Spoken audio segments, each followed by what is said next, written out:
Hello dear student, आप सभी का ओपी क्लासेस में फिर से एक बार स्वागत है। प्यारे बच्चों, जैसा कि ये इस प्रकार से आपको जो वीडियो उपलब्ध कराई जा रही है, जिसमें आप सभी को दूसरी प्रश्नावली को हमने सारे प्रश्नों को सॉल्व करा दिया, विविध प्रश्नावली को भी। आज हम लोग आपके तीसरे चैप्टर आप व्यू को स्टार्ट करने जा रहे हैं। हम आपको इस वीडियो में बेसिक कॉन्सेप्ट को आपको अच्छे से समझा दें, जिससे आपको किसी भी प्रकार की समस्या ना हो। तो आप लोगों से रिक्वेस्ट है कि आप सब वीडियो को पूरा शुरू से अंत तक अच्छे से देखेंगे, जिससे आपको ये चैप्टर आगे की वीडियो को पढ़ने में किसी प्रकार की समस्या नहीं होगी। और एक छोटा सा रिक्वेस्ट ये भी है कि आप सब यदि चैनल को पहली बार देख रहे होंगे तो सब्सक्राइब करेंगे। वीडियो को देखने के बाद आपको अच्छी यदि लगे तो आप उसको लाइक, कमेंट और लोगों तक शेयर अवश्य करिए, जिससे अधिक से अधिक मात्रा में लोग इस वीडियो को देख सकें और ऑनलाइन क्लास का लाभ उठा सकें। प्यारे बच्चों, आप सभी के इस प्यार की वजह से आज चैनल का जो सब्सक्राइबर की संख्या है वो 200 पार कर चुकी है, इसलिए आप सबको हृदय से धन्यवाद। और आइए हम लोग स्टार्ट करते हैं चैप्टर को। तो तीसरा जो चैप्टर है आपका आप व्यू। देखिए, सबसे पहले ये हम समझें कि आप व्यू का हमारे दैनिक जीवन में क्या उपयोग है, कहाँ हम इसका यूज करते हैं। तो हम आपको बताएं कि हम अपने दैनिक जीवन में गणित के क्षेत्र में दैनिक जीवन में अगर लिया जाए तो जैसे सामानों की लिस्ट बनाने में, अर्थशास्त्र में, समाज शास्त्र में, मतलब एक प्रकार से हम अपने दैनिक जीवन में लगभग हर जगह यूज करते हैं। किसी प्रकार की संख्याओं के भिन्न भिन्न वस्तुओं के भिन्न भिन्न मूल्यों को श्रेणीबद्ध उसको हम एक क्रम से जब उसको लिखते हैं, अन्य अन्य व्यक्तियों की मजदूरी को, अन्य अन्य व्यक्तियों के वेतन को, उस प्रकार जो सिस्टम हम बनाते हैं, इस आव्यूह का वहाँ पे हम यूज करते हैं। प्रत्यक्ष और अप्रत्यक्ष रूप से यूज किया जाता है। तो सबसे पहले हम लोग आव्यूह की परिभाषा को समझ लें कि आव्यूह किसे कहते हैं। तो देखिए, यहाँ से आप कह पाएंगे संख्याओं के, देखिए संख्याओं के आयताकार, संख्याओं के आयताकार व्यवस्था को या संरचना को आप कह सकते हैं, व्यवस्था को आव्यूह कहते हैं, आव्यूह कहते हैं। देखिए, इसको हम अनेक तरीके से परिभाषित कर सकते हैं। संख्याओं के आयताकार व्यवस्था को आव्यूह कहते हैं, या आप ये कह सकते हैं कि किसी संख्या या फलन को m गुणे n गुणे पंक्ति m गुणे m या पंक्ति और स्तंभों के रूप में व्यवस्थित करने की जो संरचना जो प्राप्त होती है उसको हम आव्यूह कहते हैं। तो परिभाषा तो आपने लिखा, लेकिन समझ में नहीं आई बात की क्या। तो देखिए, यहाँ से कहेंगे संख्याओं के आयताकार व्यवस्था को आव्यूह कहते हैं। यदि हम इसमें आयताकार संख्याओं का जो व्यवस्था होगा वो क्या होगा, जैसे हम आपसे कहें कि 3, 2, 4, 5, 6, 2, इस प्रकार अगर कोई ढंग लिखा गया, इस प्रकार से जो एक व्यवस्था बनाया गया, इसी को हम क्या कहेंगे, आव्यूह कहेंगे। आव्यूह को हम अंग्रेजी के बड़े अक्षरों में A, B, X, Y, Z इसी से हम व्यक्त करते हैं। तो इस प्रकार से हम A बराबर, B बराबर, X बराबर, Y बराबर, Z बराबर किसी भी अंकों को आप व्यवस्थित ढंग से यहाँ पे जब हम रखते हैं, अर्थात आयताकार रूप में रख लेते हैं, तो ये हमारा कहलाता है क्या, आव्यूह कहलाता है। अब जरूरी नहीं है कि ये इसी प्रकार हो, जैसे आप इसको आप समझ सकते हो इस प्रकार भी। देखिए, इस तरीके से भी हम इसको लिख सकते हैं। तो ये भी हमारा क्या कहलाएगा, आव्यूह कहलाएगा। अब आव्यूह में मूल चीजें क्या होती हैं जिसको हमें समझना बेहद जरूरी है, क्योंकि इसी आधार पे आप सवाल लगाएंगे। जैसा हमने शुरुआत में कहा कि आप सबको इस बेसिक कॉन्सेप्ट को समझना बहुत जरूरी है, जिससे आपको आगे के प्रश्नों को सॉल्व करने में समस्या ना हो। तो ध्यान देंगे, यहाँ पे हमने आपको बताया भी कि आव्यूह किसे कहते हैं। अब हम इसमें आएंगे कि आव्यूह की पंक्ति और स्तंभ क्या होते हैं। तो चलिए देखिए, अच्छा इसी से ले लेना चाहिए था हम लोगों को। a इक्वल टू, जैसा आपने यहाँ पे लिखा, देखिए कोई भी आप XYZ या ABCD ले सकते हैं, है ना। और इसी पंक्ति और स्तंभों को हम क्या कैसे जानेंगे, तो यदि हम परिभाषा अगर बोलें कि आव्यूह की पंक्ति किसे कहते हैं, स्तंभ किसे कहते हैं, तो आप यहाँ बोलेंगे कि किसी आव्यूह के क्षैतिज संख्याओं को, किसी आव्यूह के संख्याओं के क्षैतिज क्रम को हम पंक्ति कहते हैं और किसी आव्यूह के संख्याओं के ऊर्ध्वाधर क्रम को स्तंभ कहते हैं। तो परिभाषा तो खैर लिखने के लिए आता नहीं आपको, लेकिन हम यहाँ समझाएं कि हम इसको क्षैतिज ऊर्ध्वाधर किसको कहते हैं, ये आपको जानना बेहद जरूरी है।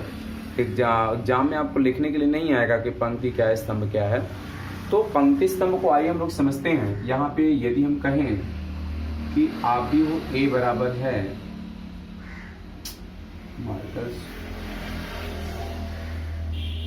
देखिए आव्यूह A बराबर, कोई भी आप ले लीजिए, अपने मन से ले लीजिए, 5 3 6 2 6 3। इस प्रकार से यदि हम लोगों ने आव्यूह ले लिया, देखिए, तो अब इसमें पंक्ति स्तंभ की बात हमने किया, तो हमने कहा कि किसी आव्यूह के संख्याओं के क्षैतिज क्रम को, ध्यान दीजिएगा बात को क्या कह रहा है, क्षैतिज क्रम किसे कहते हैं। तो देखिए क्षैतिज मतलब ये होता है, ऊर्ध्वाधर का मतलब ऐसे होता है। क्षैतिज मतलब जो इस प्रकार से कोई लाइन हो, कोई अंकों का क्रम हो, ऊर्ध्वाधर मीन्स जो सीधे खड़े हो। तो यहाँ हम कह सकते हैं कि पंक्ति कौन है। अगर पंक्ति की बात करें तो ये आपकी पंक्ति होगी और ये आपका स्तंभ होगा, ठीक है। एग्जाम आप लिखना चाहें तो परिभाषा लिख सकते हैं, जैसा हमने फिर से बोला, आप वीडियो रोक करके अपना नोट कर लीजिएगा, हम लिख नहीं रहे यहाँ पर। संख्याओं के क्षैतिज क्रम को आव्यूह की पंक्ति कहते हैं। अब इसमें पंक्ति क्या है आप ये समझ सकते हैं कि इसको आप बोलेंगे पंक्ति। पंक्ति को हम लोग हिंदी में क्या बोलते हैं, रो का, सॉरी इंग्लिश में रो बोलते हैं। तो रो ROW होगा। यहाँ पे रो को आप जैसे इसको हम कहें, ये R1 होगा, ये R2 होगा। अब ये क्या है भैया, क्षैतिज है ना, ये दो क्षैतिज इसमें, यानी कि दो इसमें पंक्तियां हैं, यानी R1 पंक्ति कहलाएगी और ये R2 पंक्ति कहलाएगी।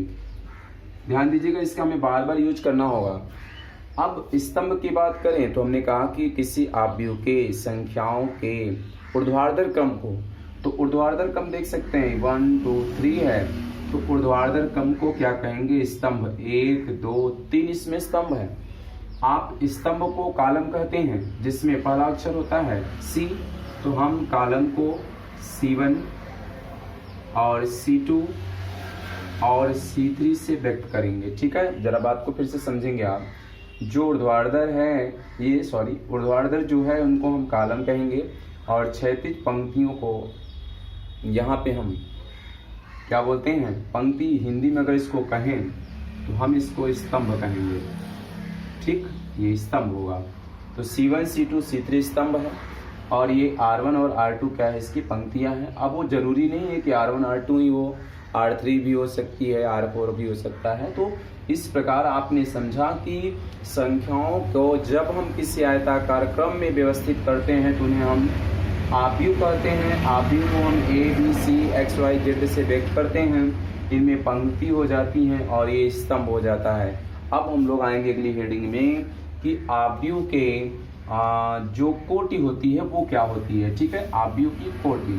तो ध्यान दीजिएगा, आव्यूह की कोटि को अगर हम परिभाषित करें, देखिए आव्यूह की कोटि आप यहाँ कह पाएंगे, देखिए लिख रहा है इसका, किसी आव्यूह के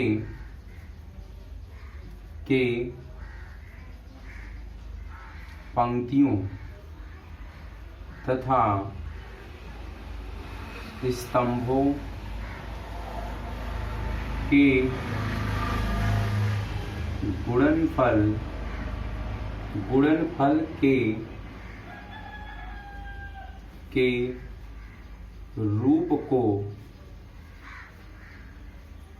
रूप को आव्यूह की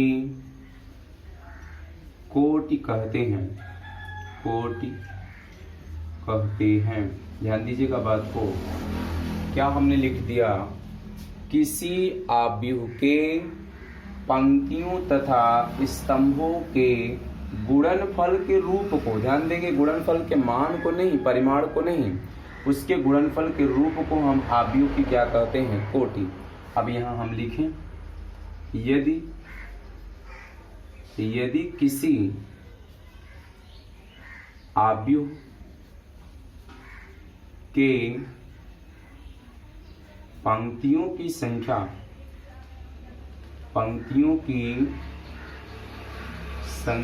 यम तथा स्तंभों की संख्या, ध्यान दीजिएगा, स्तंभों की संख्या यन हो तो आव्यूह की कोटि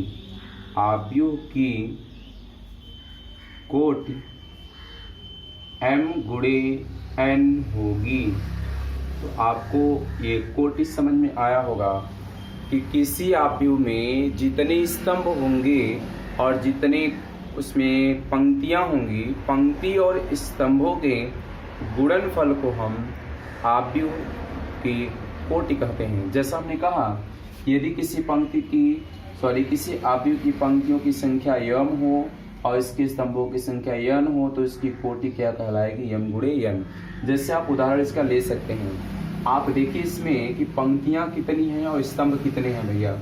तो पंक्ति देखो 1 और 2 है, तो क्या बोला हमने, पंक्तियों की संख्या 2, स्तंभ कितने हैं, इसमें 3 है। तो आप अगर इसका कोटि निकालो तो क्या आप बोलोगे, देखो पंक्ति की संख्या 2, स्तंभ 1 2 3, तो आप 2 गुणे 3 बोल देंगे, यही हो जाएगा इसकी कोटि। ठीक है, क्वेश्चन देता है 1 नंबर 2 नंबर से अगर देता है तो उसमें आप कर पाएंगे कि उसकी पंक्ति स्तंभों की संख्या के गुणनफल को कोटि कहते हैं। ध्यान देना यह है कि गुणनफल के मान को नहीं, गुणनफल के रूप में व्यक्त करना ही कोटि कहलाता है। अब इसमें हम अगली हेडिंग आएंगे कि आव्यूह के अवयवों की संख्या, आव्यूह के अवयवों की संख्या। तो आव्यूह के अवयवों की संख्या की बात करें तो आप लिखोगे, किसी आव्यूह के पंक्ति और स्तंभों की संख्या के गुणनफल के मान को हम क्या कहेंगे, अवयवों की संख्या। तो अब सीधी सीधी भाषा है, कोटि में आपने क्या कहा कि उसको गुणनफल के रूप में व्यक्त करना कोटि कहलाएगा, लेकिन जो गुणा करने के बाद जो उसका मान प्राप्त होगा, जो रिजल्ट आएगा, उसको अवयवों की संख्या कहेंगे।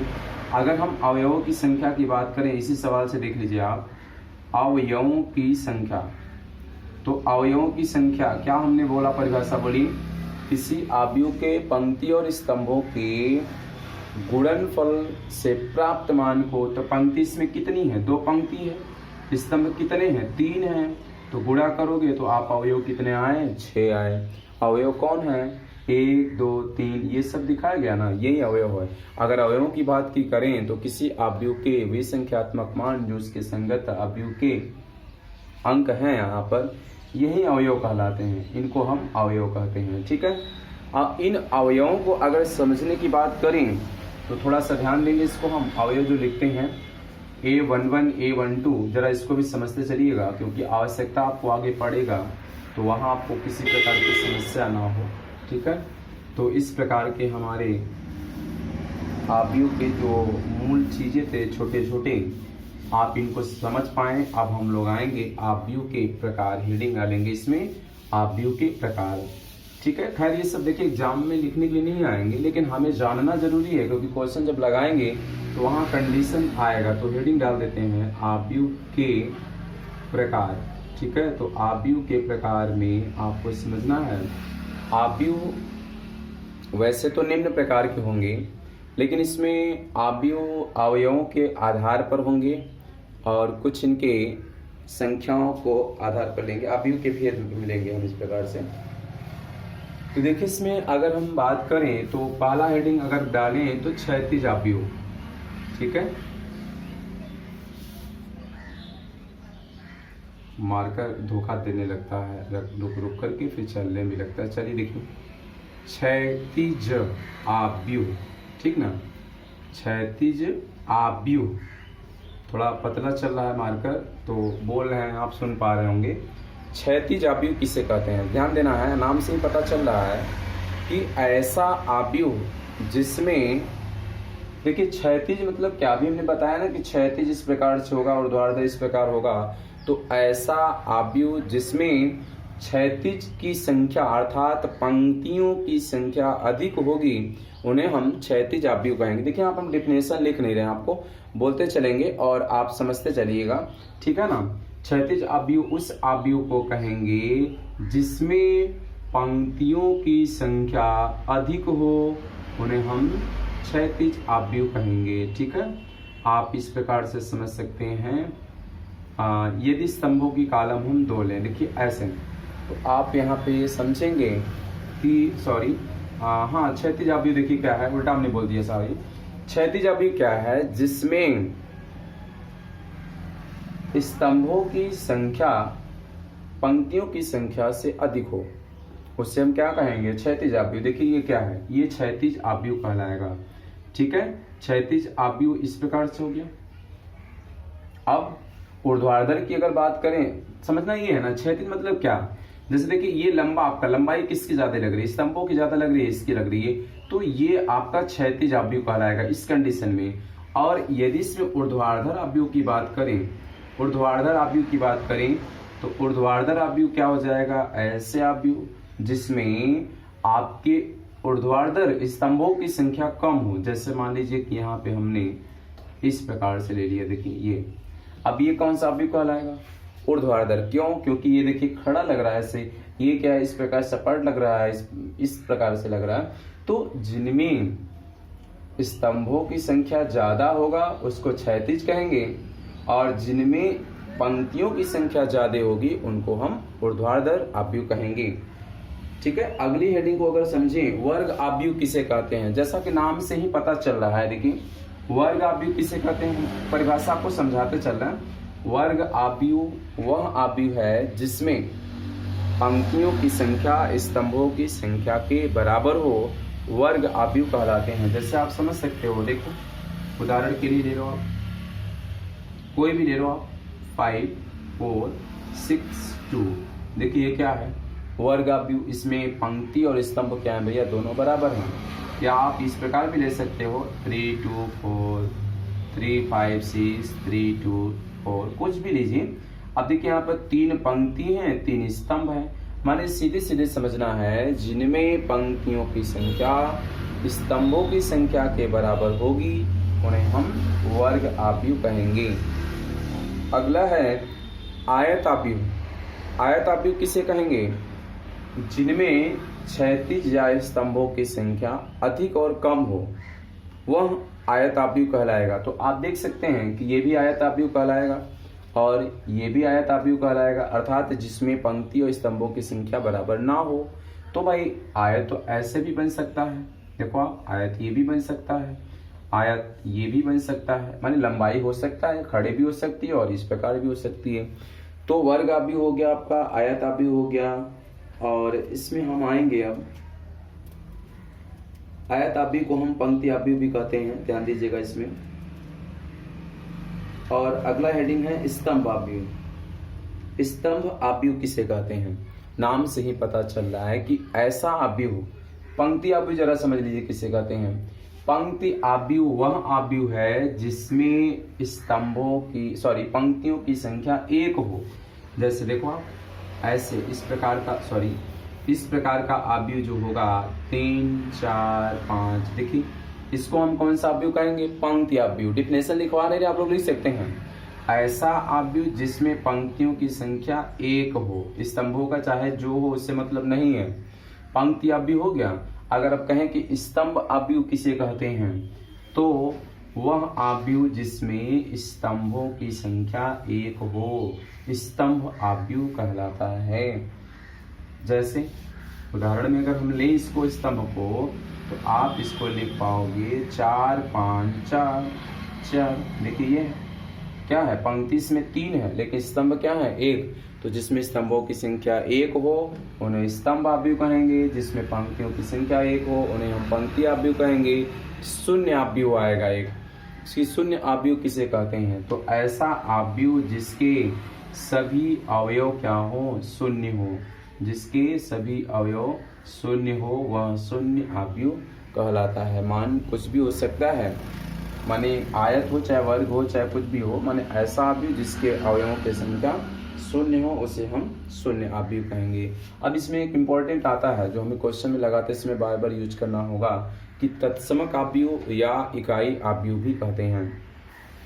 तो तत्समक आव्यूह या इकाई आव्यूह किसे कहेंगे, देखिए तत्समक आव्यूह या इकाई आव्यूह, तो हम कहेंगे वह आव्यूह जिसके विकर्ण का मान 1 हो उसे हम वह तत्समक आव्यूह या इकाई आव्यूह कहेंगे। जैसे देखिएगा 1 0 0 0 1 0 0 0 1, आप देख सकते हैं कि जो विकर्ण है ये इसके अवयव का मान 1 है। यदि ये कंडीशन प्राप्त होता है तो इसको हम कहेंगे तत्समक आव्यूह या इकाई आव्यूह कहते हैं।